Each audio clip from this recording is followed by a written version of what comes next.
नमस्कार, हमारे खास कार्यक्रम मुद्दे की बात में आप सभी का स्वागत है। मैं हूं आपके साथ गौरी शंकर। किसान अब घर लौट रहे हैं और घर लौटने के साथ ही एक बात जो बहुत ही मजबूती के साथ कही जा रही है कि किसान और सरकार अब ऐसा लग रहा है कि साथ साथ हैं। लेकिन क्या हैं साथ साथ? क्योंकि चुनाव के वक्त में किसान का मूड क्या होगा, किसान की नाराज़गी खत्म होगी या नहीं होगी? क्योंकि किसान घर तो गए हैं लेकिन बाकायदा चेतावनी देकर गए हैं कि अगर हमारी मांगों पर सरकार अगर ढंग से सहमति नहीं देती है, सरकार अगर मानती नहीं है, तो एक बार फिर हम लोग दिल्ली की तरफ कूच करेंगे। लेकिन एक बात तो तय है कि किसानों के घर लौटने से कम दिल्ली एनसीआर के लोगों को बड़ी राहत मिली है, जाम से राहत मिलेगी। अब देखना ये होगा कि मोदी सरकार की तरफ से जो वादे किए गए किसानों के लिए, उस पर कितना जल्दी अमल हो पाता है और किसान अपनी नाराजगी को खत्म कर बीजेपी का साथ कितना दे पाते हैं। हालांकि विपक्ष ये कह रहा है कि अभी भी किसान विपक्ष के साथ है, बीजेपी की सत्ता को उखाड़ फेंकेगी इस बार किसान। क्या इसमें सच्चाई है? इस बात को जानेंगे, समझेंगे, कई सवाल पूछेंगे। कई पार्टियों के नेता हमारे साथ हैं, लेकिन पहले एक रिपोर्ट।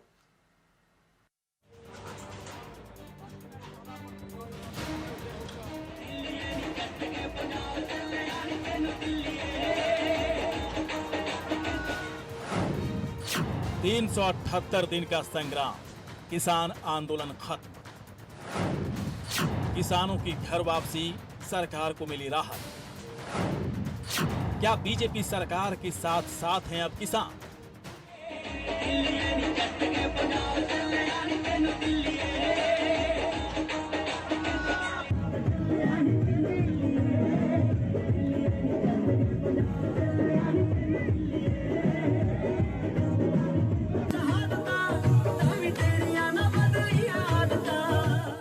किसानों की घर वापसी हो गई। 378 दिन के लंबे संग्राम के बाद और सरकार के वादे पर भरोसा करते हुए किसानों ने दिल्ली खाली कर दिया, लेकिन साथ ही चेतावनी भी दी कि यदि मांगे नहीं मानी गई तो फिर से किसान दिल्ली कूच करने के लिए तैयार रहेंगे। खैर, जो भी हो, सरकार ने आखिरकार किसानों को मना लिया। लेकिन सवाल है कि किसानों की नाराजगी सरकार के साथ बनी रहेगी या चुनाव के वक्त खत्म हो जाएगी। सवाल है कि क्या अब किसान और सरकार साथ साथ हैं? चुनाव से पहले आंदोलन खत्म, यानी कि सरकार को इसका फायदा होगा। किसान आंदोलन पर विपक्ष की सियासत को बड़ा झटका मिला है। चुनाव से पहले किसानों को नाराज नहीं करना चाहती मोदी सरकार। क्या अभी किसानों की सरकार से बनी रहेगी नाराजगी? क्या चुनाव से पहले बीजेपी का साथ देंगे किसान? भले ही सवाल बहुत सारे उठ रहे हैं, लेकिन किसान और सरकार के बीच जो सहमति बनी है वो किसी से छिपी नहीं है। सरकार और किसान कुछ छिपाकर कोई समझौता नहीं कर रहे हैं, बल्कि मुद्दे सभी के सामने हैं। जैसे कि एमएसपी, केंद्र सरकार की कमेटी में संयुक्त किसान मोर्चा के प्रतिनिधि भी होंगे। अभी जिन फसलों पर एमएसपी मिल रही है वो जारी रहेगी। एमएसपी पर जितनी खरीद होती है उसे भी कम नहीं किया जाएगा। केस वापसी के मुद्दे पर हरियाणा, उत्तर प्रदेश सरकार केस वापसी पर सहमत हो गई है। दिल्ली, अन्य केंद्र शासित प्रदेशों के साथ रेलवे के केस भी तत्काल वापस होंगे। मुआवजे पर भी उत्तर प्रदेश, हरियाणा सरकार में सहमति बन गई है। पंजाब सरकार की तरह ही यहां भी 5 लाख का मुआवजा दिया जाएगा। किसान आंदोलन में 700 से ज्यादा किसानों की मौत हुई है। वहीं बिजली बिल को लेकर संशोधन बिल को सरकार सीधे संसद में नहीं ले जाएगी। पहले उस पर किसानों के अलावा सभी संबंधित पक्षों से चर्चा करनी होगी। वहीं प्रदूषण कानून के मसले पर किसानों को सेक्शन 15 से आपत्ति थी। किसानों को कैद नहीं, लेकिन जुर्माने का प्रावधान था इस सेक्शन में। इस प्रावधान को केंद्र सरकार हटाने के लिए तैयार हो चुकी है। मतलब साफ है, सरकार और किसान के बीच जो सहमति बनी है इस पर काम हो जाना चाहिए। किसान भी यही कह रहे हैं। इसके अलावा सरकार से क्या नाराजगी रहेगी? यानी चुनाव से पहले बीजेपी सरकार ने किसानों को मनाकर अपनी जीत जैसे पक्की कर ली हो, लेकिन विपक्ष बीजेपी की इस दांव पर भरोसा नहीं करते हुए किसानों को अभी भी अपने साथ ही मानकर चल रहा है। Bureau report, India voice.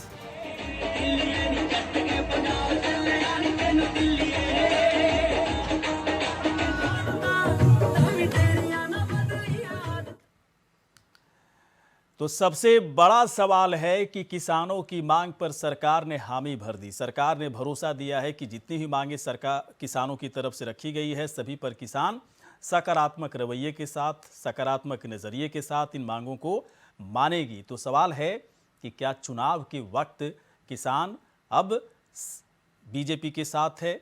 किसानों की नाराज़गी सरकार से खत्म हो जाएगी? क्योंकि विपक्ष कह रहा है कि ऐसा नहीं है, मांगे भले मान ली गई हो लेकिन सरकार इन मांगों पर बहुत सकारात्मक रवैया नहीं रखती है और अभी भी किसान जो है सरकार के साथ नहीं बल्कि विपक्ष के साथ है। समझते हैं कितनी सच्चाई है इसमें। कौशल कांत मिश्रा जी इस वक्त हैं, बीजेपी के प्रवक्ता। कौशल जी, आपका बहुत बहुत स्वागत है सर। ओंकार नाथ सिंह जी हैं, नेता कांग्रेस के। ओंकार जी, बहुत बहुत आपका स्वागत है। इसके बाद अक्षांत पंडित जी हैं, किसान नेता। अक्षांत जी, बहुत बहुत आपका स्वागत है। और डॉक्टर सुनील कौशिक इस वक्त हमारे साथ हैं, वरिष्ठ पत्रकार डॉक्टर सुनील कौशिक, बहुत बहुत आपका स्वागत है। सबसे पहले अक्षांत पंडित जी के पास चलते हैं। आप अक्षांत जी एक बात बताएं, मांगे तो जो थी पूरी हो गई, आप लोग घर भी लौट गए, दिल्ली बॉर्डर खाली कर दिए, बड़ी दुआ दिल्ली एनसीआर के लोग दे रहे हैं कि किसान भाई सब चले गए, अब जाम वाम नहीं मिलेगा, कम से कम राहत तो मिली। अब जो नाराज़गी वाली जो बात है, विपक्ष दावा कर रहा है कि अभी भी किसान विपक्ष के साथ है, आप लोग किधर हैं सर, अब जरा बताइए। देखिए, पहले तो मैं आपके जो न्यूज़ चैनल है इंडिया वॉइस, इसका बहुत बहुत धन्यवाद करना चाहता हूं, क्योंकि मैं लगातार इस न्यूज़ चैनल में दौरान आंदोलन अपना पक्ष रखता रहा किसानों के बिहाफ पर। और ये इंडिया वॉइस एक ऐसा न्यूज़ चैनल रहा जिसने पूरे आंदोलन के दौरान किसानों की जो निष्पक्षता दिखाने का कार्य किया है, उन चैनलों की लिस्ट में एक इंडिया वॉइस चैनल था। पहले तो आप सबको साधुवाद, धन्यवाद। थैंक यू, धन्यवाद आपका, धन्यवाद आपका अक्षांत पंडित जी। आज जो इन बिलों की वापसी हो पाई है, उनमें किसान भाइयों का तो सहयोग था, लेकिन मीडिया के उस चौथे स्तंभ का भी बहुत बड़ा अप्रत्यक्ष रूप से सहयोग था, जिन्होंने किसानों की बातों को, किसानों के विषयों को निष्पक्षता के साथ समाज में दिखाने का काम और निष्पक्षता से हमारी चीजों को जो सत्यता है तो उसको प्रकाशित करने का कार्य किया, उसके लिए बहुत बहुत साधुवाद, धन्यवाद। दूसरी चीज, पॉइंट पे आइए, पॉइंट पे जी। अब मैं जो आपके द्वारा भी कहा गया कि जो वापसी हो चुकी है, तो आप लोग किधर हैं अब? मतलब सरकार से नाराजगी खत्म हो गई ना, अब तो कुछ नहीं है ना अक्षांत जी? नहीं, सरकार से शुरुआत से जिस दिन से ये आंदोलन की प्रारंभ हुआ था, हाँ। उस दिन से लेकर के आज तक यही कहा जा रहा था, जो लोग शुरुआत में दौरान में भी यही कह रहे थे कि क्या भाजपा नहीं तो किसके साथ जाएंगे, किसके नहीं किसके साथ, क्या भाजपा का विरोध कर रहे हैं। तो हमने कहा था इस चीज को लेकर के, हमेशा से मैंने पटल में इस बात को रखा है कि हम जो भी सत्ता में बैठेगा उससे प्रश्न किया जाएगा। आज सत्ता में थे, इन्होंने काले कानून लाए थे, इनसे बातचीत की गई और जो भी सत्ता में होगा उससे बात की जाएगी। और सत्ता में बैठा हुआ कोई भी व्यक्ति हो, हमारी लड़ाई किसी भाजपा, किसी कांग्रेस, किसी सपा बसपा से नहीं थी। हमारी लड़ाई सीधी सीधी भारत सरकार से थी, जो भारत सरकार उस कोविड काल में, आपत्ति के काल में, जिन्होंने तीनों काले कानून बिना पूछे जबरदस्ती किसानों के ऊपर थोपने का कार्य किया था, उससे हम लगातार लड़ाई कर रहे थे और अपनी बात रख रहे थे। पहली बात। दूसरी चीज, देश ने या देश के किसान भाइयों ने लगातार उस आंदोलन का सहयोग किया और आंदोलन के दौरान ये व्यक्ति अपनी अभिव्यक्ति की आजादी है, लोकतंत्र है, सभी को अपना अपना मत देने का अधिकार है। हम लोग तो चलिए ठीक है अक्षांत पंडित जी, मैं समझ गया। देखिए, आज आप किसान की तरह तो बात नहीं कर रहे हैं, किसान नेता की तरह बात कर रहे हैं। चलिए, मैं भी एक्सेप्ट करता हूं कि आप किसान नेता की तरह ही बात कीजिए। डिप्लोमेटिक जवाब आपका आ रहा है। चुनाव के पहले बीजेपी की सरकार किसी कीमत पर नहीं चाहती थी किसानों को नाराज़ किया जाए, और यही वजह है कि जो 3 कृषि कानून थे उसे वापस लिया गया। बाकायदा फिर आप लोगों की तरफ से ऐलान हुआ कि अब आंदोलन खत्म, 11 दिसंबर को सब निकल गए, दिल्ली एनसीआर का बॉर्डर खाली हो गया, लेकिन अभी तो भी गौरी- कई सवाल जहन में बने हुए हैं अक्षांत। उन सवालों पर मंथन हम लोग कराएंगे। पंडित जी आएंगे आपके पास। मैं इस वक्त वरिष्ठ पत्रकार डॉक्टर सुनील कौशिक के पास आता हूं। डॉक्टर सुनील, एक बात तो देखिए बहुत क्लियर कट है कि किसी को राहत मिले ना मिले, हम सबको तो बड़ा राहत मिला है, क्योंकि हम लोग के आने जाने का रास्ता वही था जहां पर अक्षांत जी जो है चादर बिछा के बैठे रहते थे 2-4-5 लोगों के साथ। कुछ करते तो नहीं थे, लेकिन इतना जाम लगा देते थे भाई साहब, बड़ी दिक्कत हुई भाई साहब। लेकिन कोई बात नहीं, आप लोग आंदोलन खत्म किए, राहत मिली है। लेकिन सरकार को क्या राहत मिली डॉक्टर सुनील? सरकार के लिए राहत की बात है क्या? बहुत सीधे अर्थों में इसको मान लिया जाए कि सरकार के लिए बड़ी राहत है, बताइए जरा। बिल्कुल सरकार के लिए राहत है और चुनाव का समय है, मुझे लगता है कि भाजपा को भी राहत होगी। मैं थोड़ा सा इसमें संशोधन करना चाहूंगा, सरकार के लिए राहत, बीजेपी के लिए राहत, ये बताइए, थोड़ा सा अंतर है इसमें। नहीं, देखो, आपने भी तमाम डिबेटें की इस चैनल पे और मैं भी लगभग मुझे लगता है 1000 से ऊपर डिबेट मैंने भी सारे चैनलों पे की होंगी। हाँ, कभी मैंने ये नहीं सुना किसान नेताओं के मुंह से कि हम भाजपा का विरोध कर रहे हैं। उन्होंने कहा हम सरकार का विरोध आज करते हैं अक्षांत भी यही कर रहे हैं। और सरकार लेके आई है इस कानून को। हाँ। तो हम सरकार से ये मांग करते हैं कि सरकार इनको वापस करे। लेकिन वापस करने के बाद मुझे नहीं लगता कि सरकार ने किसानों को कुछ दिया है। अरे जो दिया वो वापस लिया आपने। और सीधा सीधा एग्जाम्पल है कि यदि कोई सपेरा आए और किसी के कमरे में 3 सांप छोड़ दे और उसको वापस ले जाए और कह दे कुछ राहत है क्या? अरे भाई, छोड़े आपने थे, वापस आपने ले लिए, तो राहत की कौन सी बात होगी? जिस बात को लेकर के झगड़ा था, लेकिन बस मैं ये अपेक्षा करता हूं किसानों से कि अब ऐसा कोई प्रपोजल सरकार को दें राजनीति से ऊपर हटके, जो किसानों का हित हो, इस देश का हित हो। एक इस तरीके का प्रस्ताव सरकार को जाए, एक ऐसे कानून का प्रारूप सरकार के पास जाए जिससे किसानों का भला हो, इसमें राजनीति ना हो। लेकिन इस आंदोलन में आपने देखा राजनीति हुई जबरदस्त। और किसी प्रदेश, 1-2 प्रदेश को छोड़ करके किसी प्रदेश के ज्यादा हिस्सों में आंदोलन नहीं हुआ और उस प्रदेश ने बहुत बड़ा इसमें हिस्सेदारी की, जिसका लगता था कि वो अंतरराष्ट्रीय स्तर पर किस तरीके से किसानों की फसलों को व्यापार करते हैं और वो सब हम और आप सब जानते हैं। लेकिन एक ड्राफ्ट किसानों संगठनों की तरफ से ऐसा जाए, न उसमें कांग्रेस हो, न सपा हो, न भाजपा हो, न कोई और हो, एक ऐसा ड्राफ्ट तैयार हो जिसपे किसान ये कह सकें कि इसको लागू कर दें, तो निश्चित तौर से हमारी आमदनी दुगुनी नहीं तिगुनी हो जाएगी। इस बात का प्रारूप यदि किसान संगठनों की तरफ से जाएगा तो मुझे लगता है बहुत खुशी होगी और किसान ये भी लगेगा इस देश को कि किसानों ने राजनीति से ऊपर हटके अपने आंदोलन की सार्थकता बनाई है। आप जो कह रहे हैं डॉक्टर सुनील, कानून के नाम से ही किसान भड़क जा रहे हैं, तो सरकार इस तरह का रिस्क ही नहीं लेगी कि भाई साहब कानून जो है वापस ले लिए, आप लोग खुश हो जाइए, घर चले जाइए, किसान भी चले गए। आगे जितनी बातों पर सहमति बनी, बाकायदा हम दिखा भी रहे, जितनी बातों पर सहमति बनी है, इस पर सरकार को जल्दी से कुछ काम करना होगा, क्योंकि भरोसा जो सरकार की तरफ से दिया गया, उसी भरोसे के आधार पर दरअसल किसान अपने अपने घर लौटे हैं और किसानों को उम्मीद है कि जो सहमति बनी है उस पर सरकार कम से कम ज़रूर टिकेगी, कम से कम ऐसा तो लग रहा है फिलहाल। प्रवक्ता बीजेपी के कौशल कांत जी इस वक्त हमारे साथ हैं। कौशल कांत जी, एक बात बताएं, जो भरोसा दिया गया आप लोगों की तरफ से, आपके भरोसे पर सरकार, किसान पूरी तरह से आश्वस्त होकर अपने घर लौट गए हैं, जल्दी से जल्दी अमल करना है, इस पर सरकार की तरफ से अमल होने की ज़रूरत है। क्या मान कर चला जाए कि चुनाव था इसलिए आप लोग इस तरह के फैसले लेने के लिए मजबूर हुए? क्योंकि किसानों का आंदोलन तो सालों से चल रहा था, पहले भी इतनी चीज़ें तो समझ में सरकार को आ ही रही होगी कि मुझे क्या करना है, नहीं करना है। ठीक 3-4 महीने पहले, देखिए टाइमिंग पर सवाल मैं नहीं उठा रहा हूँ, विपक्ष उठाता रहा है, उठाता रहेगा जब तक चुनाव नहीं हो जाता। मुझे थोड़ा सा भरोसा दिलाएं, जनता को भरोसा दिलाएं कि ऐसा कुछ नहीं है, किसानों के मुद्दे को लेकर सरकार संजीदा थी, इसलिए इस तरह का फैसला लिया गया। इस बात में सच्चाई है सर, या फिर पूरी एक अलग तरह की रणनीति है जो बीजेपी ने एक बड़ा दांव खेला है? गौरी शंकर जी,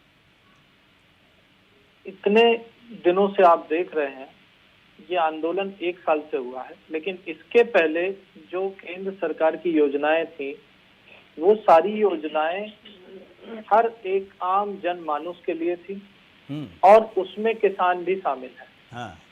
गरीबी रेखा के नीचे लगभग 90% से ज्यादा किसान हैं, और जो भी योजनाएं किसी के लिए बनी, गरीब के लिए बनी, वो सब योजनाएं किसानों के लिए भी हैं। और पहली बार एक ऐसी सरकार आई जिसने किसानों को पेंशन के बात की। अभी तक की जितनी भी सरकारें आती थी वो पहले किसान को मजबूर करती थी कि वो कर्जा लें, फिर वो कर्जे को माफ करती थी चुनाव के पहले, और उनका वोट लेकर के फिर अगली बार कर्जा देने की बात करती थी। सर राहत क्या सरकार की तरफ से राहत दी गई? साल भर तक आंदोलन चला तो राहत तो नहीं है ना कौशल कांत जी? राहत कहाँ है? अभी इतना अच्छा उदाहरण डॉक्टर सुनील कौशिक ने पेश किया कि 3 सांप छोड़ दिया गया, सांप को वापस ले लिया गया, लोग जो है खुश हो गए कि चलो भाई जान बच गई। अब अगर इस तरह का सिचुएशन है तो ये भी क्लियर कर दीजिए, बता दीजिए, ताकि किसान को भी समझ में आ जाए कि साल भर का उनका संघर्ष बेकार चला गया।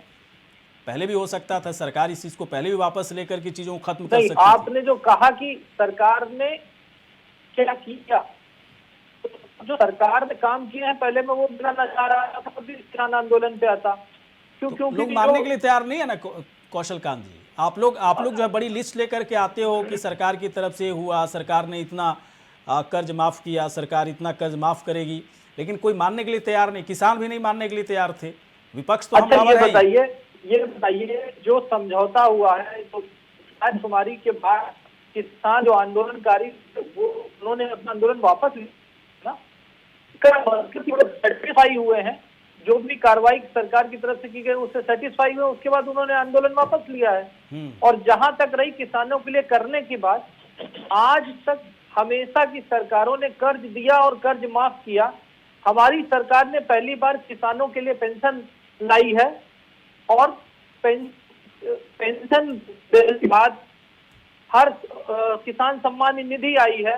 इसके अलावा कृषक बीमा योजना आई है, किसानों के लिए भूमि संरक्षण योजना आई है, मृदा बीमा आया है। ये समझ लीजिए कि बीमा तो से बैंक एक बात बताएं, इतनी सारी चीजें किसानों के लिए सरकार की तरफ से लाई जाती है, तो क्या किसानों की जानकारी में नहीं होती है? अगर जानकारी में होती तो इतनी भारी संख्या में किसान साल भर तक क्यों डटे रहते? बीच में ठीक है बहुत सारे काम किए गए हैं सरकार की तरफ से, लेकिन क्या लगता नहीं है कि सरकार की तरफ से एक कमी है किसान के मुद्दे को लेकर, कि आप जो भी प्रोग्राम ला रहे हैं, जो भी पॉलिसी बना रहे हैं, किसानों तक उसकी पहुंच थोड़ी कम हो रही है, किसान समझ नहीं पा रहे हैं? क्या इस तरह की दिक्कत है क्या? मैं आऊंगा सर, मैं आऊंगा इस सवाल का आंसर आप दीजिएगा सर, मैं थोड़ी देर के बाद। एक मिनट सर, एक मिनट, सबको मौका मिल देते हैं। एक मिनट, ओंकार जी के पास हम आते हैं। ओंकार जी, आपको कहाँ सबसे अधिक खुशी हुई जब पीएम नरेंद्र मोदी बाकायदा माफी मांगते हुए किसान कृषि कानून को वापस ले लिए? उस वक्त कांग्रेस पार्टी को बड़ी खुशी हुई, या फिर जब किसानों की तरफ से कहा गया कि नहीं, अब जब तक तीनों कृषि कानून बाकायदा, मतलब जब तक चिट्ठी नहीं दे दी जाती कि खत्म हो गया तब तक हम लोग नहीं जाएंगे, तब खुशी हुई? या फिर अब किसान जा रहे हैं, घर चले गए, पूरा दिल्ली बॉर्डर खाली लगभग हो चुका है, अब खुशी हो रही है? सर, क्या कांग्रेस का स्टैंड है इन तीनों सिचुएशंस को लेकर के, बताइए सर। देखिए, खुशी की इसमें कोई बात नहीं है। सबसे बड़ी बात यह है जो गलत काम सरकार ने किया था, वो हमारे नेता राहुल गांधी जी ने बहुत पहले ही कह दिया था कि सरकार को तीनों कानून वापस लेने पड़ेंगे, और अंततोगत्वा वही हुआ। चाहे वो जिस अंदाज में हो, जनता की नाराजगी जब सामने आई, बाई इलेक्शंस हुए जिसमें बीजेपी हारी और बीजेपी का प्रदर्शन अच्छा नहीं रहा, तो इन्होंने घबरा के, उत्तर प्रदेश में चुनाव आने वाले थे और 3-4 राज्यों में आने वाले हैं, तो इन्होंने घबरा के इस कानून को वापस लेने की घोषणा की। प्रधानमंत्री ने माफी मांगा, चलिए देर सही, लेकिन एक सही काम हुआ जो किसानों के हित में हुआ। लेकिन मैं आपको बता दूं, मेरा अनुभव बड़ा पुराना है और मैं आपको उदाहरण देता हूँ। जब इमरजेंसी लगी थी तो अधिकारियों ने कुछ दिनों के बाद ये कहा प्रधानमंत्री को कि अब स्थिति बहुत अच्छी हो गई है और हमने बहुत काम किया है इसके अंदर, भ्रष्टाचार खत्म कर दिया, लोग समय से आने लगे हैं, सब चीजें टाइम से चलने लगी हैं, ट्रेन टाइम से चलने लगी है, लोग कर्मचारी अधिकारी मिलने लगे हैं लोगों को, इमरजेंसी हटा दी गई। और नतीजा क्या हुआ आपने देख लिया। तो जो जनता, जो किसान को परेशानी सरकार ने दी, और जिस तरह से लखीमपुर में गाड़ियों से कुचले गए, जिस तरह से यहाँ 700 आदमी शहीद हो गए किसान, ये सारी चीजों को जनता और किसान दोनों ही देख रहे हैं। और मैं आपसे बताऊं कि जब आदमी किसी की चीज को मना करता है, तो आपसे बताऊं रायबरेली में तो कोई प्रॉब्लम नहीं हुई थी, वहां भी हमारी इंदिरा जी हारी। इसलिए हारी कि एक परसेप्शन बन गया कि इमरजेंसी गलत तरीके से लगी। हालांकि वो मजबूरी थी इमरजेंसी लगाना उस समय, लेकिन वो बहुत क्या कहते हैं, उसको जनता ने लाइक नहीं किया और वो हमें उसका खामियाजा भुगतना पड़ा। तो इस सरकार को इसका खामियाजा तो भुगतना ही पड़ेगा, चाहे सरकार जितना अपनी पीठ ठोक ले, चाहे कोई जितना कह दे कि क्या कहते हैं किसानों को उन्होंने खुश कर दिया या कुछ नहीं कर दिया। मुझे बड़ा अच्छा लगा ओंकार जी, और मुझे बड़ा अच्छा लगा कि हाँ। मैं पहली बार किसी कांग्रेस नेता के मुंह से इमरजेंसी के खिलाफ बातें सुन रहा हूं। मुझे बड़ा अच्छा लगा कि कम से कम पार्टी लाइन से हट के बात करने वाला कोई तो है कांग्रेस पार्टी। गौरीशंकर जी, ये खिलाफ नहीं है, ये मैं बता रहा हूँ कि जैसे हमने कोई चीज लगाई उसमें मजबूरी थी। मजबूरी क्यों थी आप बताइए? जयप्रकाश जी जैसा वरिष्ठ नेता जिसकी एक हैसियत हुआ करती थी, अगर वो ये कहे कि हम 50,000 आदमियों के साथ प्रधानमंत्री कार्यालय आवास का घेराव कर लेंगे, तो दो ही तो चीजें रहती थी ना सरकार के पास, या तो उसको हटाए, हटाने में क्या होगा, आदमी मरते, गोली चलानी पड़ती, 50,000 आदमी ऐसे तो हट नहीं जाते। और उसमें क्या कहते हैं कि चलिए कुछ भी हो सकता था। ठीक है सर, समझ गए। लेकिन मुझे साथ सर एक लाइन में आंसर दीजिए। मैं जानना चाहता हूं, कांग्रेस का एक स्टैंड जानना चाहता हूं कि क्या वाकई में किसान आंदोलन के हट जाने से कांग्रेस को बहुत खुशी हो रही है, खत्म होने से कांग्रेस को बहुत खुशी हो रही है? खुशी इसलिए हो रही है, खुशी इसलिए हो रही है हाँ। कि एक बहुत बड़ी समस्या का समाधान हो गया। चलिए ठीक है और सर। अंत में हमारे नेता की बात को उनको मानना पड़ा, हमारे राहुल जी अब की सर बात ये को तो अलग मानना बात पड़ा। है, आपके नेता की बात सुन माने या लीजिए, फिर सुन लीजिए। किसानों ने अपने और जब संघर्ष दोनों कांग्रेस की जीत है, किसानों की। हाँ, ये तो मैं पूछूंगा। ये तो अक्षांत जी देखिए आपकी बात से बड़ा वो कंफर्ट फील नहीं कर रहे थे पार्लियामेंट में उठाई। अक्षांत जी आपकी बात से कंफर्ट फील नहीं कर रहे थे कि आपके प्रेशर में सरकार ने फैसला लिया या अक्षांत पंडित के प्रेशर में फैसला लिया? मैं आता हूँ समाजवादी पार्टी के नेता, उनका फर्ज है कि वो उसको कंफर्टेबल ना उसमें फील करे। मनोज तिवारी जी हैं इस वक्त, आते हैं सर, उन्होंने आते हैं तो नहीं कहा, नहीं वो अपनी जगह सही है, लेकिन लेकिन इसको क्रेडिट लेना जैसे समाजवादी पार्टी हर मुद्दे पर, हर मसले पर क्रेडिट ले रही है आजकल उत्तर प्रदेश में, कांग्रेस कम से कम अभी इस तरह काम तो नहीं कर रही है उत्तर प्रदेश में। मनोज तिवारी जी, मैं आपके पास आ रहा हूं सर। क्रेडिट लेना वाकई में कोई मजबूरी बन गई है क्या सर समाजवादी पार्टी के लिए? हर जगह क्रेडिट लेते घूमते हो कि जो योगी सरकार काम कर रही है, सीएम योगी कर रहे हैं, दरअसल समाजवादी पार्टी की सरकार में वो काम हुआ था। जैसा कि बड़ा अच्छा एक शब्द उन्होंने कहा इमरजेंसी को लेकर कि एक मजबूरी बन गई थी, कहीं ऐसा तो नहीं समाजवादी पार्टी के लिए मजबूरी पूरी तरह से बन चुकी है उत्तर प्रदेश में हर वो काम की क्रेडिट लेना जो बीजेपी कर रही है, किसान आंदोलन पर भी? बताइए सर। सबसे पहले मैं आपको प्रणाम करता हूं। नहीं सर, और इतना बड़ा मत बनाइए आप। नमस्कार, नमस्कार, ठीक है सर, नमस्कार, नमस्ते, ठीक है सर, नमस्कार। हाँ, प्रणाम। थोड़ा लगता है कि सामने वाला पहले आदमी मैं आपको ये बताना चाह रहा हूं कि भारतीय जनता पार्टी का काम ही है दूसरे का काम को अपना काम बनाना। 100 नंबर हमारा था, उसको उन्होंने 112 नंबर बनाया। हमारे एक एक काम को उन्होंने अपना बताया, एक एक काम को उन्होंने अपना बताया है। हमारा जो भी काम किया था उत्तर प्रदेश में, इससे पूर्व जो भी सरकारें बनी, उन्होंने किसी भी प्रकार का विकास का काम नहीं किया। काम केवल हमारे आदरणीय राष्ट्रीय अध्यक्ष आदरणीय अखिलेश यादव जी ने किया। इसके अलावा किसी ने उत्तर प्रदेश के बारे में सोचा ही नहीं। किसान आज की डेट में जो भी उत्तर प्रदेश में विकास दिख रहा है, किसान आंदोलन खत्म हो गया। मनोज तिवारी जी, खुश हैं ना आप लोग? यादव जी की वजह से दिख रहा है। मनोज तिवारी जी, किसान आंदोलन खत्म हो गया, खुश हैं ना आप लोग? नहीं, ऐसा है ना कि केवल जो भी किसान आंदोलन खत्म हुआ है वो केवल आदरणीय राष्ट्रीय अध्यक्ष जी की जो रथ रैली चल रही थी, और रथ रैली में जो जन सैलाब उमड़ा है, उसको देख के जन सैलाब से भयभीत होकर के माननीय प्रधानमंत्री जी एकदम भयभीत हो गए, क्योंकि उत्तर प्रदेश एक प्रदेश नहीं है, एक देश है। उत्तर प्रदेश एक प्रदेश नहीं है, देश है। बढ़िया है सर, लगे रहिए। इस वजह से उसी वजह से ये भयभीत हो गए और उसके बावजूद जो उन्होंने जो उन्होंने ये सब जो मनोज किया है तिवारी, केवल आप भयभीत सुनिए, होकर मनोज के, तिवारी, लगता क्योंकि है आप सुने भारतीय नहीं जनता मनोज तिवारी। पार्टी केवल चुनाव वाली पार्टी है। मनोज तिवारी जी, लगता है आप सुने नहीं। अब बीजेपी कहना वाले चाहता हूं। और यहाँ तक कि कांग्रेस वाले भी कह रहे हैं आपको, आप लोगों के बारे में पता है क्या कह रहे हैं? कि जो भीड़ देख रहे हैं ना अखिलेश यादव की रैलियों में, जो भीड़ जो लोग आ रहे हैं, वो 2017 में भी लोग आते थे और एक लोगों ने वोट नहीं दिया, 47 पे निपटा दिया आपको। कहीं वही वाले भीड़ तो नहीं है इस बार? ना ना ना, ये सब ये जनता की भीड़ है, वो नहीं ये जनता की। नहीं तो आदरणीय माननीय प्रधानमंत्री जी इस तरह की लाल टोपी वाली बात ना करते। तो आप लोग तो उनका करते हो अंदर जिन्ना भय हो वाली गया बात। है। जिन्ना वाली बात क्यों करते हो फिर आप लोग? नहीं नहीं, हम लोगों ने कभी नहीं किया। हम लोग सच्चाई को हमेशा रूबरू करते हैं। भाई साहब जनता कुछ के पढ़ के सामने। तो आइए। भाई साहब मनोज तिवारी जी, कुछ पढ़ लीजिए, कम से कम डिबेट में जा रहे हैं, जरा पढ़ लीजिए कि अखिलेश यादव हमारे नेता हैं, क्या बोल रहे हैं, क्या कहाँ पर क्या विचार रखे, कैसे जीत के दावे कर रहे हैं। जिन्ना उन्ना पे इतनी आलोचना हो रही है, आप लोग क्यों कह रहे हैं कि किसी ने बोला ही नहीं? बोलिए सर, थोड़ा सा बोलिए, ये खुल के तो हर बोलिए। आदमी का अपना अपना विचार है। तो अपने विचार अपने सर, thinking विचार है। मतलब अखिलेश यादव के विचार से आपका विचार मैच नहीं करता है, मैं मान लूं इस बात को सर?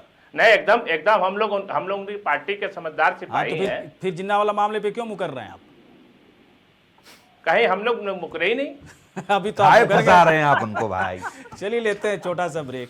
मैं फंसा नहीं रहा हूं दरअसल, अब क्या बोलें, मतलब कुछ तो डिबेट में बैठिए, कुछ वर्कआउट करके। ओंकार जी देखिए पूरा पढ़ करके आते हैं वो, और वाकई में कांग्रेस के पहले ऐसे प्रवक्ता हैं जिनसे बातचीत करने में इतना मज़ा आता है मुझे।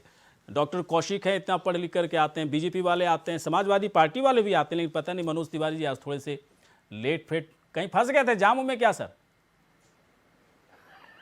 चलिए आते हैं सर छोटे से ब्रेक के बाद। चलिए ब्रेक के बाद स्वागत है। सरकार और किसान क्या अब साथ साथ हैं? सच्चाई के साथ अलग अलग पार्टियों के नेता बात कर रहे हैं या नहीं कर रहे हैं तो अलग बात है, लेकिन अगर किसानों के पक्ष को समझने की कोशिश करें तो किसान नेता कह रहे हैं कि हमारा तो कोई किसी तरह की कोई नाराज़गी थी नहीं बीजेपी से या फिर किसी पार्टी से। मेरी नाराज़गी बस इतनी थी कि हमारी मांगों पर, चाहे किसी की भी सरकार हो, सरकार हमारी मांग को नहीं मान रही थी, सरकार ने मान लिया है, अब काहे की नाराज़गी, किस तरह की नाराज़गी। चलिए इस सवाल को लेकर के चलते हैं। किसान के नेता इस वक्त हमारे साथ हैं, अक्षांत पंडित जी इस वक्त हमारे साथ हैं। अक्षांत जी एक बात बताएं, जब नाराज़गी, पहले तो खैर पूरी तरह से नाराज़गी दिखती थी आप लोगों की, गुस्सा भी दिखता था, सड़कों पर जिस तरीके से आप लोग का एक अलग ट्रैक रिकॉर्ड बना वो ठीक नहीं था, उस पर हम लोग बातचीत नहीं करेंगे। लेकिन अब नाराज़गी नहीं है, चुनाव आने वाला है। किसान तो कोई किसी खास धर्म जाति समुदाय से उसका कोई मतलब नहीं है, किसान तो वही हैं जो हम लोग के बीच में, हम सभी किसान हैं। किसान किसी न किसी तरीके से हर लोगों से जुड़ा हुआ है। जो मसला या जो मांग आप लोगों की तरफ से उठाई गई, उन मांगों को लेकर अब तो भरोसा होता ना कि सरकार अब इस पर पूरा काम करेगी और किसान अपना काम अब करेगी, किसान अब अपना काम करेंगे। क्या लग रहा है, पूरा क्लियर कीजिए इसको सर। देखिए पूरा मैं आपको पूर्णतः स्पष्ट करता हूं। हाँ, संयुक्त किसान मोर्चे के द्वारा प्रारंभ से आज तक जिन जिन मसौदों को लेकर के आंदोलन किया गया था, हाँ, बिंदुवार सरकार के सामने रखा जा रहा था। अब डिबेट ओपन है, कोई अगर गलत बात करे तो किसी को लगता है, अगर उनके पास है, अगर आंकड़े हैं तो आंकड़ों के साथ उनको रोका जा सकता है, काउंटर कर सकते हैं आप लोग। बोलिए सर। तो जब भी शुरुआत से लेकर के बात हो रही थी तो लगातार जिन जिन विषयों को लेकर के संयुक्त किसान मोर्चे ने आंदोलन किया था, चाहे वो एमएसपी का मुद्दा रहा हो, चाहे वो बिलों की वापसी रही हो, चाहे वो पराली रहा हो, चाहे हमारे किसान साथियों के ऊपर मुकदमे का मामला रहा हो, या जो भी XYZ मुद्दे थे, आंदोलन किसी अपनी सहमति से नहीं किया जा रहा था। चूंकि ये भारत सरकार किसानों के मुद्दों को नहीं मान रही थी, इसलिए आंदोलन किया जा रहा था और सरकार को बता दिया गया था। नहीं तो आप लोग चेतावनी दिए हैं कि नहीं मानोगे तो फिर दोबारा हम कूच करेंगे। तो दिल्ली में जहां आप लोग रह रहे थे सब पूरी तरह से साफ कर दिया गया, बुलडोजर चला करके। फिर से घर बनाना मुश्किल होगा ना सर, इसलिए कोशिश। कोई ये भारत है, क्यों किस चीज का लोकतंत्र नहीं है क्या यहाँ पर? अपनी बात रखने का अधिकार नहीं है क्या?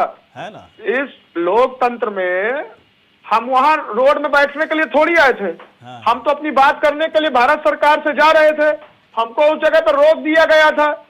हम किसी अपनी खुशी से, अपनी मर्जी से, या हमारा कोई टारगेट थोड़ी था कि उन बॉर्डरों में हम लोग बैठे। जब हमको रास्ते में रोक दिया गया था तो हम वहीं रुक गए। हमने प्रशासन की बात मानी, हम वहीं रुक गए। लेकिन हम तो अपनी बात करने के लिए भारत सरकार के पास जा रहे थे। दूसरी बात, काले कानूनों की वापसी के लिए उस पवित्र आंदोलन के दौरान अच्छा, विभिन्न क्या प्रकार की लगता है? अच्छा अक्षांत जी, एक सवाल में देखिए, ये सब ठीक है, ये सब जो साइड में जितनी बातें आप कह रहे हैं ना, बहुत बार सुन चुका हूँ ये सब। मुझे बड़ा एक ईमानदारी से एक सवाल का जवाब दीजिए, क्या दिल से बोलिएगा थोड़ा, है ना, अंतरात्मा की आवाज़ क्या कहती है आपकी कि जो हुआ वो ठीक हुआ? क्या तीनों कृषि कानून वाकई में खराब था किसानों के लिए, या फिर कुछ किसानों को इससे नुकसान हो रहा था और बड़ा वर्ग जो है किसानों का उसे तो बड़ा फायदा था तीनों कृषि कानून से? कुछ गड़बड़ तो नहीं कर दिया सर आप लोगों ने? 100% इन कानूनों से सीधा नुकसान था। उसकी कॉज बाई कॉज चर्चा की गई थी सरकार के द्वारा। उनकी पूरी सरकार को, मतलब किसान नेताओं के द्वारा और मोर्चे के द्वारा लगातार उसकी जो जो कमियां थी उसको बताया गया। ये मैं आपको अंतरात्मा की आवाज से बोल रहा हूं। मैं आज यहाँ पर अक्षांश पंडित और किसान नेता के नाते नहीं बात कर रहा हूं, यहाँ मैं एक किसान के नाते आपसे भी बात कर रहा हूं। और यहाँ पर ये जो वापसी की करवाई गई, ये कोई हम लोगों की प्रतिस्पर्धा, किसी राजनीति, किसी दल के चुनाव जिताने हराने के लिए हम लोग यहाँ पर नहीं आए थे। चलिए, ठंड, ठीक है। गर्मी, चलिए, बरसात सब में समझ गए सर, समझ गए। मैं थोड़ा सा समझता हूँ आप कितना आप सही हो। देखिए, अब बहुत हम लोग चर्चा कर चुके हैं कृषि कानून को लेकर, कितना अच्छा कितना खराब, लेकिन अब चूंकि कृषि कानून भी वापस हो गया, आप लोग भी घर लौट गए हैं, तो थोड़ा सा कभी कभी लगता है कि कहीं ऐसा तो नहीं कि किसानों ने अपने पैर पर ही कुल्हाड़ी मार दी? क्या लगता है डॉक्टर कौशिक? नहीं, एक बार मुझे अपनी बात पूरा करने दीजिए। हाँ बोलिए, एक बार जल्दी से। एमएसपी पर आप आइए, जमीन पर बात करने की बात हो रही है। एमएसपी पर किन किन जगहों पे खरीद हो रही है? आप यूपी में आ जाए, बुंदेलखंड में इस समय धान की खरीद चल रही है। आपने भी कहा ना कि अंतरात्मा की आवाज बताई, मैं आपको अंतरात्मा की आवाज बताता हूँ। आप आइए, यहाँ पर खाद के लिए पुलिस की लाठियों के द्वारा लगातार किसानों को मारा जा रहा है। धान कहाँ की घटना है? ये कहाँ की घटना है? कहाँ की बात? क्या कहाँ की घटना हुई है अभी? ललितपुर में। कब? अभी कुछ दिन पहले मारा गया किसानों को। भाई साहब, घटना खाद को लेकर के कहाँ हुई है? मैंने तो नहीं सुना, लगता है 2016 नहीं तो के बाद। मैं आपको डेट वाइज बता दूंगा। हाँ। अभी करंट में मेरे पास वो डाटा नहीं। मैं अगली बार जब आऊंगा तो डाटा के साथ आऊंगा। अरे पंडित जी, हम लोग भी मीडिया में खाद को लेकर के कहीं कोई देश में लाठीचार्ज अच्छा ठीक है। नहीं, लाठीचार्ज नहीं हुआ, गलत बात। मैं लाठीचार्ज नहीं कह रहा हूँ। जब वहां पर खाली स्थिति थी, मतलब वहां पर खाद की कमी थी, लोगों ने वहां पर मुझे ऐसा क्यों लगता है, एक मिनट अक्षांत, अब आएंगे आपके पास। मुझे ऐसा क्यों लगता है डॉक्टर कौशिक, चूंकि आंदोलन को आप भी बड़े नजदीक से देख रहे थे, मैं भी देख रहा था, मुझे ऐसा लग रहा था कि कुछ लोगों की हठ धर्मिता थी और जिसकी वजह से किसान आंदोलन साल भर चलता रहा। और अगर एक कृषि कानून रहता, अगर इसी में कुछ संशोधन करके इसे बरकरार रखा जाता, तो कम से कम मैक्सिमम किसानों को इससे फायदा होता। देश के अंदर देश का नुकसान हुआ है, कुछ किसानों को फायदा जरूर हुआ है, लेकिन बड़े वर्ग को नुकसान हुआ। ऐसा लगता है? क्या मेरी सोच सही है या मैं गलत जगह जा रहा हूं? नहीं, मैं आपकी बात से बिल्कुल सहमत हूं। हाँ। और कानून में दोष हो सकता था, हाँ। लेकिन जहां तक हम लोगों ने भी समझा, केवल उस पर राजनीति हुई। हाँ। कानून में कहीं 2-4 मुद्दों पे बात थी, वो सरकार ने बातें मान ली थी। 700 लोग राजनीति में मर गए, लेकिन 700 लोग राजनीति में मर गए। पंडित जी, मरना और आप लोग चाहते तो आप वो होता है जहां सरकार ने लाठी चार्ज किया हो, भूख हड़ताल में मरे हों, गोली में मरे हों। मैं धरने पे जाके बैठ जाऊं और मैं बीमारी से मर जाऊं, तो वो नहीं हो सकता ना मरना। लोग बीमारी से मर गए। नहीं, आप बताओ लाठीचार्ज के। अरे प्रभु मुझे ये बताओ, मैं किसी पार्टी का नहीं हूं, मुझे एक जगह बता दो किसान का कहीं लाठीचार्ज से कोई मरा है क्या? नहीं। गोली से मरा है क्या? भूख हड़ताल से मरा है क्या? केवल गोली और लाठीचार्ज से ही मरा? भूख हड़ताल से मरा है क्या? नहीं मरा ना। केवल लाठीचार्ज और गोली से मरा हुआ व्यक्ति ही मारा माना जाता है। अरे तो किससे? सरकार के खिलाफ क्या कहोगे आप जी बताओ। आप कह रहे हो कि हमारे किसानों की जान चली गई, उसमें सरकार की गलती बताइए ना। सरकार ने लाठीचार्ज किया हो, सरकार ने गोली चलाई हो, आप लोग भूख हड़ताल पे बैठ गए हो, सरकार ने वो भूख हड़ताल खुलवाई। यहाँ कोई क्या करने आता? अगर आंदोलन नहीं होता तो यहाँ दिल्ली तो मैं वही कह रहा हूं, तो ये आपकी जिम्मेदारी थी, आपकी जिम्मेदारी वहां थी कि मेडिकल की व्यवस्था आप कराते, ऐसे लोगों को बैठने नहीं देते, और आपके नेताओं ने तमाम अपील की कि बुजुर्ग लोग और महिलाएं वापस चली जाएं। वो लोग नहीं माना गया ना, आपके नेताओं ने किया, अपील किया कई बार, अब वो नहीं चाहते थे कि इस मंच पर बुजुर्ग लोग बैठें, लेकिन आप उसके आंकड़े देखिए ना। मैं इसमें सरकार की गलती नहीं मानता। दूसरी बात सुन लीजिए, जिन मुद्दों को लेकर के आज विपक्ष में बैठे राजनीतिक दल है, कांग्रेस की सरकार थी ना, तब किसानों के साथ बीजेपी थी, और आज बीजेपी सत्ता में है और कांग्रेस बाहर है, वही मुद्दे अब कांग्रेस के पास आ गए। तो ये किसानों को समझना पड़ेगा कि आखिर में जो विपक्ष में बैठता है वो हमारे साथ होता है, और सत्ता में जाने के बाद ऐसी क्या मजबूरी हो जाती है। क्या एमएसपी की मांग आपकी नहीं है? क्या कांग्रेस की सरकार थी तब भी आपने एमएसपी की पे कानून की मांग की थी। डॉक्टर कौशिक क्या लगता है? अब इसको समझना पड़ेगा, और सारे राजनीतिक दलों को बस मेरा ये अपील है कि बिल्कुल राजनीति छोड़ करके यदि किसानों का भला करना चाहते हैं, और आप देखिए मैं 10 बैठकों में रहा, किसी किसान संगठन ने ये नहीं कहा, इन्होंने कहा ये खराब है, गलत है, चुप है। सरकार ने कहा आप प्रारूप दे दीजिए, प्रारूप नहीं देंगे हम, ये क्या बात होती है? नहीं, पहले आप प्रारूप बना के दीजिए ना, पहले यहाँ पे ये गलत है, इसकी जगह ये होना चाहिए, ये होना चाहिए, ये देने के लिए आप लोग तैयार नहीं थे, ये कहने के लिए तैयार थे, ये गलत है। डॉक्टर कौशिक जी, किसानों का स्टेटमेंट पहले का देखिए तो ऐसा लगता था कि तीनों कृषि कानून के अलावा कुछ नहीं चाहिए उनको, मतलब खत्म किसी भी तरह से होना चाहिए।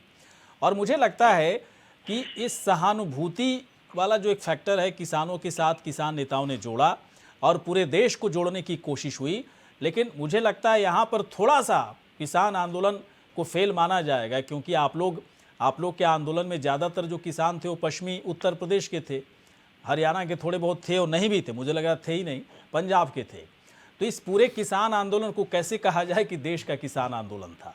अरे आप लोग गौरी शंकर जी, मैं बताता हूँ ना कैसे कहीं ना कहीं कुछ गड़बड़ हुआ है सर, मुझे लग रहा है अपने पैर पे कुल्हाड़ी है ना। गौरी शंकर जी मैं बताता हूँ, थोड़ा 2 मिनट आप मैं आता हूँ थोड़ी देर के बाद, मैं आता हूँ सर, आता हूँ, एक मिनट सब लोग है ना, ओंकार जी के पास आते हैं।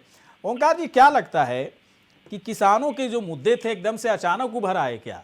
ऐसा तो नहीं है, जब से देश आज़ाद हुआ है किसानों के मुद्दे कुछ ना कुछ होते रहे हैं। मान सिंह टिकैत को तो आप लोग भूल भी नहीं सकते हैं, किस तरह से घेराबंदी की गई थी, कांग्रेस की ही सरकार थी। मैं थोड़ा सा जानना चाहता हूँ कि किसानों के मुद्दे हर वक्त बदलते रहते हैं, उनकी कुछ मूलभूत ज़रूरतें हैं जिस पर सारी सरकारें फेल रही हैं। बीजेपी कम से कम आगे बढ़ करके किसानों की बात तो मानी सर। क्या किसानों की बात मानी? उसने अपनी गलती मानी, किसानों की बात तो कोई मानी नहीं। क्या दे दिया उसने किसानों को? आप बताइए। स्वामीनाथन कमीशन कांग्रेस का बिठाया हुआ था, जो भी एमएसपी स्टार्ट की गई थी वो कांग्रेस की दी हुई थी, उसी को आदमी 50 रुपए 100 रुपए 150 रुपए बढ़ाता रहा। मेरे पास इस समय वो नहीं है। जो सबसे ज्यादा एमएसपी बढ़ी है गेहूं पर और धान पे, वो भाई साहब 1900। सर आप लोग यार इतना अच्छा काम किए थे, इतना विरोध क्यों हुआ किसानों की तरफ से? अरे भाई आप समझे नहीं, किसान ने विरोध कहाँ हमारा किया? हमारा विरोध तो हमारी कुछ कमियां थी जिसे जनता ने नहीं पसंद किया। आप क्या समझते हैं एक किसान की समस्या का समाधान हो जाएगा तो उससे जनता आपको जिता देगी, या किसी एक चीज का समस्या का समाधान हो जाएगा तो उससे जनता जिता देगी? नहीं, सही कुछ बात है। गलतियां हुई हैं तभी तो हम हारे। हम कहाँ करेंगे, हम नहीं हारे। गुड, हमें कभी एक्सेप्ट करते हैं, और सबकी गलती को एक्सेप्ट भी करते हैं। हमारी गलती थी, यही दिक्कत है कि भारतीय जनता पार्टी एक्सेप्ट नहीं करती है और झूठ बहुत बोलती है। अब झूठ का राहुल गांधी एक्सेप्ट करें ना तब चलेगा ना। आपके एक्सेप्ट करने से क्या होता है? ओंकारनाथ सिंह जी प्रवक्ता है, तो इनकी बात का मतलब कांग्रेस तो बोल रही है। नहीं चाहिए फिर तब तो अब आप राहुल गांधी से बात कीजिए। मैं अब विदा लेता हूँ आपसे, नमस्कार करता हूँ आपको, क्योंकि हमारी हैसियत आपको नहीं समझाने की है। और राहुल गांधी आपसे आके बात करेंगे तो आप बात कर लीजिएगा, तब तक आप लोग बहस कीजिए, मैं चुप हूँ। नहीं सर, बात कंटिन्यू कीजिए। नहीं तो ये बात कहने की नहीं है ना कि राहुल गांधी आके हर चीज में राहुल गांधी कहेंगे, हम हर चीज में मोदी आके कहें। आप ही कहते हैं कि मोदी प्रधानमंत्री का जवाब चाहिए, हर मुद्दे पर प्रधानमंत्री का जवाब चाहिए। आप हर मुद्दे पर राहुल गांधी ट्वीट करते हैं प्रधानमंत्री के नाम से, राहुल गांधी ट्वीट करते हैं तो जिम्मेदारी प्रधानमंत्री के नाम से, योगी के नाम से। तो आपको देखिए, आप अगर बोलेंगे तो हम लोग की तरफ से कहा जाएगा राहुल गांधी का क्या स्टैंड होगा। सुनिए गौरी शंकर जी, मुख्यमंत्री और प्रधानमंत्री से इसलिए जवाब मांगा जाता है कि वह कर्ता होते हैं, मेन उन्हीं के आदेश से काम चलता है। अब आप देखिए, आज मुख्यमंत्री ने एक बयान दिया, प्रदेश की जनता को उसको सही मान रही होगी, लेकिन हमको हंसी आ रही थी क्योंकि मैं उसको अंदर से जानता हूं। उन्होंने कहा 53% काम सरयू नहर परियोजना में हुआ था और बाकी 48% काम जो है वो हमारे समय में हुआ। अब हम क्या बताएं इनको, मैंने मुख्यमंत्री होके, इतने बड़े विद्वान होके, गोरखनाथ मंदिर जिसके कि हम बहुत बड़े भक्त हैं, हमारी मतलब हम झूठ नहीं बोलते, हम क्षत्रिय समाज से हैं और क्षत्रिय समाज का जो है वो बहुत बड़ा एक क्या कहते हैं आशय है, वहां पर क्या कहते हैं हम लोग उसके लिए नहीं तो सच और झूठ सर किसी जाति से थोड़ा ही बंधा हुआ। वहां के महंत अगर ये कहें कि हमारे कई दोस्त सर क्षत्रिय हैं, बहुत झूठ बोलते हैं सर वो क्या। गौरी शंकर जी सुन लीजिए, 98% का कांग्रेस की सरकार ने इतना ही किया होता तो ये बताइए इतने 30 सालों से आपका जो वनवास चल रहा है वो क्यों नहीं चल रहा ना। तो जिस क्योंकि उस तरह से हमारे काम पे हम बता रहे हैं, सुन लीजिए, हम बता रहे हैं, चुप बैठा हूँ और सुन रहा हूँ क्योंकि मुझे बोलने की जरूरत नहीं पड़ रही है, क्योंकि इतनी अच्छी तरीके से वार्ता हो रही है कि भारतीय जनता पार्टी के सुनील भाई बोल रहे हैं ना, बोले हुए नहीं प्रवक्ता बोल रहे हैं बीजेपी के, नहीं जो कुछ भी सुन लीजिए क्यों हुई, बता दूं मैं क्यों हुई। अरे सुन तो लीजिए, आपने सवाल पूछा तो जवाब सुन लीजिए। उसका जवाब ये है कि 30 साल से कांग्रेस इसलिए बनवास में है कि प्रदेश के अंदर जाति और धर्म की राजनीति हावी हो गई है। हम उसको लाने वाला कौन था? और लाने वाली तो कांग्रेस सरकार ही थी ना। कौन थी? ओंकार जी इतना सच एक्सेप्ट करोगे कांग्रेस पार्टी का? जाति और धर्म की राजनीति यूपी में शुरू हो गई है, राजस्थान में नहीं है, मध्य प्रदेश में नहीं है, छत्तीसगढ़ में नहीं है, यूपी में है। मैं आ रहा हूँ, और आज जनता समझ गई। कौशल कांत जी के पास हम आ रहे हैं। एक मिनट सर, ओंकार जी समझ गए सर, हमारे नौजवानों को काम नहीं मिल पाएगा। आते हैं सर आपके पास। कौशल कांत जी एक बात बताएं, कौशल कांत जी एक बात बताएं, पीएम विकास नहीं हो पाएगा। ठीक है सर, पीएम नरेंद्र मोदी जब तीनों कृषि कानून की वापसी का ऐलान किया, एक मिनट सर आते हैं सर, ओंकार जी आते हैं, कौशल जी ने कि 90% ओंकार जी आते हैं सर, आते हैं, थोड़ा सा आउट ऑफ ट्रैक हो रहा है सर हम लोग, थोड़ा सा। एक सेकंड हाँ बोलिए सर। शंकर जी एक सेकंड सुन लीजिए, हम रख देंगे। हाँ इन्होंने कहा कि 90% किसान गरीब है। अरे 90% किसान गरीब है तो बिजली क्यों महंगी कर दो देहात में भाई, खाद क्यों महंगी कर दो देहात में, और कहते हो कि हम डबल आमदनी कर देंगे। आपको शर्म नहीं आती इस तरह की बात करते हो? आप कहते हो कि ये बात सुन लीजिए, आप इसका जवाब सुन लीजिए ना। हाँ बताइए। आप ये देखिए को घर, जल, शौचालय, मंथली पेंशन, आप देखिए उनको फसल योजना, हर चीज किसानों के अपीलमेंट के की गई है। आप उस बात करें तो गाँव में 2-2, 4-4 दिन तक बिजली नहीं आती थी, 3 से 4 घंटे का एवरेज बिजली आती थी जब 2017 के पहले क्या हालत थी। आज बिजली 24 घंटे आ रही है, गाँव में हो या शहर हो, ये डिफरेंस है। और बीमारू स्टेट बनाने में उत्तर प्रदेश की जो हालत कांग्रेस नहीं, आप बीच में गौरी शंकर जी नहीं आएंगे, नहीं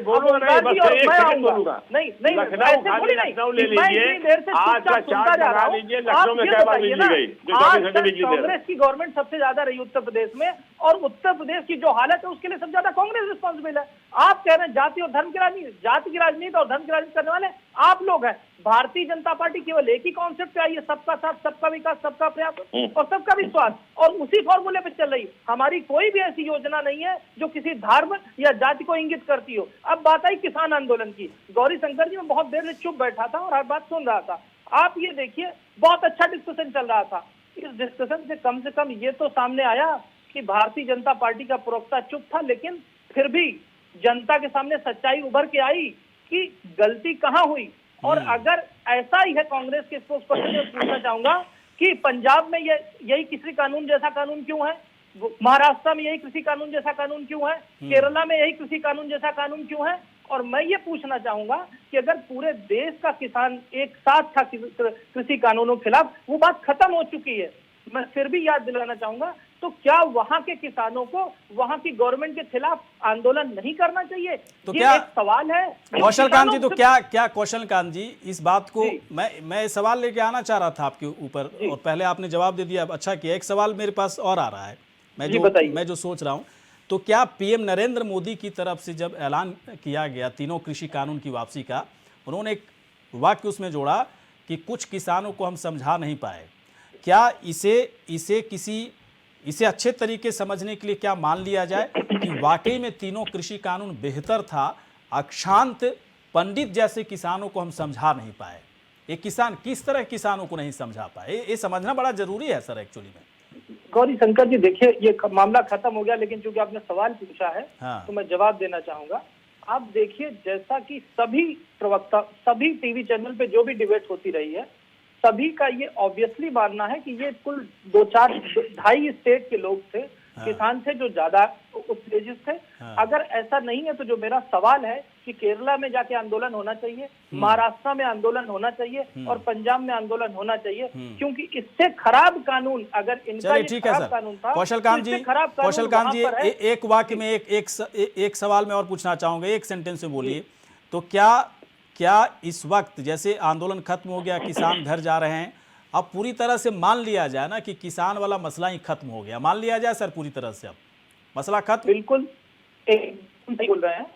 जो किसानों के लिए करने की कोशिश की गई, किसानों को पता चला, वो मुद्दा खत्म हो गया है। चलिए ठीक है, मनोज तिवारी के पास आते हैं।